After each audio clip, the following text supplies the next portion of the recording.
Assalamualaikum warahmatullahi wabarakatuh. Alhamdulillahirabbil alamin wa bihi nasta'in. Asbahna ala fitratil Islam wa ala kalimatil ikhlas wa ala dini nabiyina Muhammadin sallallahu alaihi wasallam wa ala millati abina Ibrahim hanifa muslima wa ma kana minal musyrikin. Alhamdulillah Bapak Ibu sekalian, jamaah salat subuh Masjid Wali Projallah, kita masih diberi kesempatan untuk menunaikan ibadah salat subuh, tentunya dengan berjamaah di masjid ini. Semoga kita tetap diberi keistiqomahan untuk menjalankannya. Amin Allahumma amin.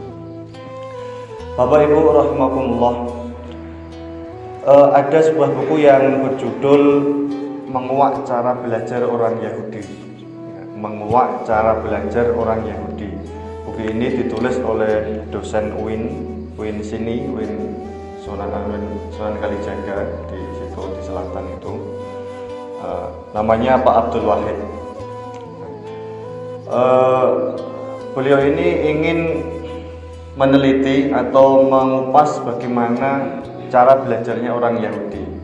Karena memang mau nggak mau ya Bapak Ibu sekalian, kita akui orang Yahudi untuk saat ini itu mereka memang cerdas-cerdas. Meskipun dalam Al-Quran mereka itu mal'un atau dilaknat ya, secara akidah atau kepercayaannya, karena banyak sekali sebab mereka itu dilaknat. Katakanlah dulu pada zamannya Nabi Musa, karena mereka ngeyel, disuruh ini malah kakean takok istilahnya, itu mereka menjadikan dilaknat. Kemudian diutus Nabi Isa, nah, kemudian juga ngeyel, kemudian dilaknat. Nggak cuma ngeyel saja, Bani Israel itu orang Yahudi itu bahkan sehari itu mereka bisa membunuh sekitar 300 nabi. Ini dalam keterangan yang kuat, yang rajih. Jadi itulah mengapa mereka itu dilaknat oleh Allah Subhanahu wa taala. Di samping itu, agama Yahudi ini merupakan agama yang eksklusif, artinya kalau tidak dari keturunan Yahudi, dia tidak boleh memeluk agama Yahudi. Nah, kita ini kan dari suku Jawa nih Bapak sekalian. Jadi kalau mau memeluk agama Yahudi nggak bisa, karena kita tidak ada DNA atau ras bangsa Yahudi. Jadi yang boleh memeluk agama Yahudi ya mereka sendiri. Jadi mereka itu memiliki suatu tradisi, yaitu yang namanya Askenazin. Askenazin itu menjaga kualitas keturunan dengan cara ras, artinya kalau nggak Yahudi nggak boleh dan sebagainya. Nah Bapak Ibu yang dirahmati Allah Subhanahu wa taala, Pak Abdul Wahid ini menulis beberapa keterangan. Dalam bukunya ada 12 bab, namun nanti akan kami sampaikan sedikit saja dari isinya. Nah, sebelumnya kami sampaikan juga, loh Mas, orang Yahudi kok ngapain kita ngambil pelajaran darinya? Ya ada, kayak nggak ada yang lain aja gitu. Oke, orang Yahudi memang dilaknat di awal tadi, cuman dalam mengambil metode atau cara atau strategi itu tidak mengapa.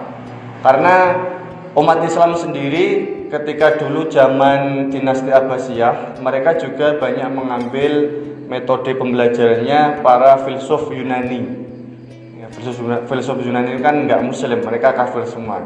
Jadi kita tidak meniru kontennya atau materinya, ajaran-ajarannya, praktek beribadahnya dan sebagainya. Namun kita cuma melihat caranya. Ya, tujuan kita berbeda. Cuman kalau kita mau melihat caranya atau torikohnya, metodenya, maka ini tidak mengapa. Belakangan ini orang Yahudi dominan menguasai dunia nih Bapak sekalian. Katakanlah banyak sekarang penghargaan atau Nobel yang sifatnya eksak, sains, fisika dan sebagainya itu banyak dimenangkan oleh orang Yahudi. Bahkan dalam sepak bola kita perso Lionel Messi ini kan Al-Masih sebenarnya. Dia agamanya Yahudi, Messi itu. Kita ngefans ke Messi, jangan ngefans orangnya, jangan ngefans perilakunya, tapi kita cuman ngefans dia main bolanya aja. Tapi tidak suka mati dengan Messi, terus tatoan diikuti, kemudian nggak sholat diikuti, nggak seperti itu caranya. Tapi kita cuman ngefans sepak bolanya aja, tidak yang lain. Nah, kenapa kok orang Yahudi bisa secerdas itu, bisa sepinter itu? Ya, paling tidak beliau mengatakan dalam bukunya, pertama perjalanannya dimulai dari pembinaan otak anak dalam kandungan. Jadi keturunan mereka, keturunan Yahudi itu sedari kandungan sudah dipersiapkan. Ibu-ibu yang mengandung, ibu Yahudi yang mengandung, itu mereka sudah terbiasa mendengarkan musik atau gerakan yang lainnya. Jadi musik relaksasi atau musik kajian bukan kajian Islam tapi kajian ilmiah atau yang lainnya. Jadi mereka sudah mempersiapkan itu.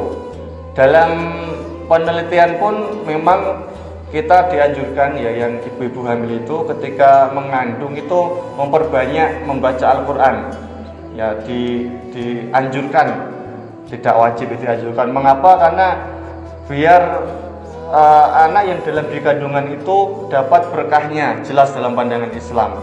Di samping itu Islam juga mengajarkan al-ummu madrasatul ula. Jadi ibu itu adalah sekolah yang pertama. Ya, sekolah yang pertama di mana? Di dalam kandungan itu kita belum bisa ngajarin ABC, alif bata, jim dan seterusnya, tapi kita sudah secara tidak langsung mengajari melalui rangsangan-rangsangan fisik tadi. Kemudian di dalam kandungan ibu-ibu itu juga makan kacang badam itu kalau di sana. Di sini nggak ada kacang badam. Ibu-ibu di sana makan kacang badam, makan kurma, makan ikan salmon yang banyak omega 3-nya itu.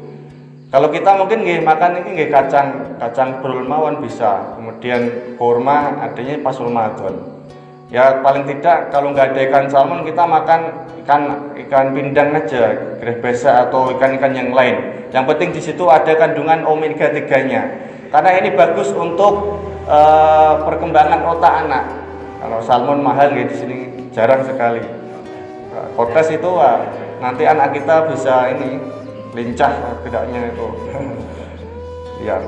Nah, di samping itu ibu-ibu di sana itu menjauhi asap rokok. Nah, mungkin ini yang susah di lingkungan kita. Karena suami kita sendiri mungkin yang perokok berat dan seterusnya. Jadi rokok itu memang manfaatnya baik untuk perokok, tapi tidak baik untuk yang lain karena asapnya itu bisa merusak organ paru-paru dan seterusnya. Mereka sangat menjauhi. Nah, setelah dari kandungan kemudian dibina di masa kecil setelah brojol tadi. Jadi anak itu ketika masih kecil ya, itu diajari berbagai macam bahasa. Baik bahasa Yahudi, bahasa kebangsaan mereka, kemudian bahasa Inggris yang paling minim, kemudian bahasa Ibrani karena literatur mereka menggunakan bahasa itu. Bahkan mereka belajar bahasa Arab yang itu notabene bahasa Al-Quran ya, itu mereka pelajari. Jadi seluruh bahasa. Kalau mungkin kita ya orang tua mungkin mengajari bahasa Jawa halus dan seterusnya. Bahasa tidak melulu soal kata, tapi bisa dalam bentuk perilaku, itu juga merupakan bahasa. Nah, ketika kecil kita ajari bagaimana berbahasa dengan baik, minimal bahasa tata krama, atau lebih mending diajari dengan bahasa Indonesia yang bagus dan seterusnya. Syukur-syukur bahasa Inggris, bahasa Arab kalau kita bisa. Kalau kita tidak bisa ya mungkin bisa disekolahkan di TPA sini atau di sekolah lain yang bisa mengajarkan bahasa Arab atau bahasa Inggris. Itu merupakan upaya kita. Nah, kemudian anak-anak kecil di sana itu diajari oleh ibu-ibu mereka itu pelajaran eksak, pelajaran yang pasti. Kalau sekarang yang matematika, fisika, kimia, astronomi ini, soal najam ini, jago ini itu ilmu eksak. Artinya spekulasinya hampir detail, secara detail. Meskipun masih ada tidak ada kemutlakan sebenarnya dalam eksak itu. Nah, kemudian setelah kecil ya karena ketika anak ini kecil diajari bahasa, kemudian gede nanti anak ini bisa masuk di perpustakaan dengan sendirinya. Artinya dia sudah memiliki ilmu alatnya. Nah, kalau kita sudah bisa bahasa, kita baca buku apapun insya Allah enak, nggak perlu tanya ini artinya apa, itu artinya apa, dan seterusnya. Nah ini baik sekali buat anak-anak kita, Bapak Ibu sekalian, kita ajari bahasa ketika mereka kecil. Yang paling minim ya tadi bahasa tata krama, bahasa sopan santun, adab, dan seterusnya. Nah, kemudian yang terakhir Bapak Ibu sekalian, jadi rahasia efektif orang-orang anak-anak Yahudi di sana itu adalah mereka itu bisa belajar di kondisi manapun. Mereka akan sangat terbantu ketika belajar di alam. Kalau kita di jurang situ ya ada air terjun, itu mereka sangat terbantu. Jadi mereka dengan kondisi yang riuh pun, yang rame, itu masih bisa konsentrasi karena dari kecil sudah terlatih. Nah, mereka juga terbiasa belajar di pagi hari. Pagi hari itu sebelum subuh atau setelah subuh lebih sedikit. Karena jam 7, jam 8 itu sudah agak siang. Karena konsentrasinya juga sudah mulai membuyar. Nah, dalam pembelajaran memang waktu yang paling efektif itu antara setelah subuh sampai sekitar jam 6 atau setengah 7. Itu otak di posisi paling segar-segarnya. Makanya kalau ada orang yang ingin menghafalkan Al-Quran itu biasanya hafalannya setelah subuh itu biasanya cepat nyantolnya, bisa lebih mudah masuk di dalam kepala. Nah, Bapak Ibu yang dirahmati Allah Subhanahu wa taala, mereka yang terakhir itu belajar tanpa menggunakan bantuan elektronik. Kalau kita sekarang belajarnya dengan elektronik, dengan HP, dengan laptop atau media elektronik yang lainnya. Mereka dari kecil sampai gede nyaris tidak menggunakan media elektronik karena mungkin bagi mereka media elektronik itu lebih banyak nilai negatifnya daripada yang manfaatnya, sehingga itu ditinggalkan. Ya, mereka belajar itu murni menggunakan buku atau diskusi dengan temannya, dengan gurunya. Di media elektronik itu kan sangat memudahkan kita, gampang kita dapat informasinya. Cuman hilangnya juga gampang. Kita mau nyari tahu apa di Google itu ada, tapi setelah itu ya hilang begitu saja. Ya, benar kata Pak Cito kemarin, kita sekarang dipermudah teknologi, cari informasi apapun gampang, tapi hilangnya juga gampang. Berbeda dengan ulama zaman dahulu, katakanlah Imam Bukhari itu nyari satu hadis itu bisa berbulan-bulan, tapi yang hanya satu hadis ini yang dicari berbulan-bulan ini, wah sampai mati. Beliau enggak lupa-lupa. Artinya ya itulah perbedaannya. Bagaimana kita mau menyikapinya dengan bijak, kita kembalikan ke diri kita masing-masing. Oke Bapak Ibu sekalian, jadi itu kata beliau Pak Abdul Wahid, cara belajarnya orang Yahudi dari kandungan baik dari kecil. Nah, yang ini mungkin bisa kita lihat ya, bisa kita pertimbangkan. Kita tidak meniru orang Yahudi, tidak, apalagi ingin jadi Yahudi itu enggak, tapi kita cuma melihat bagaimana caranya, metodenya, yang barangkali itu bisa kita praktekkan atau terapkan untuk diri kita. Terima kasih, semoga bermanfaat. Assalamualaikum warahmatullahi wabarakatuh.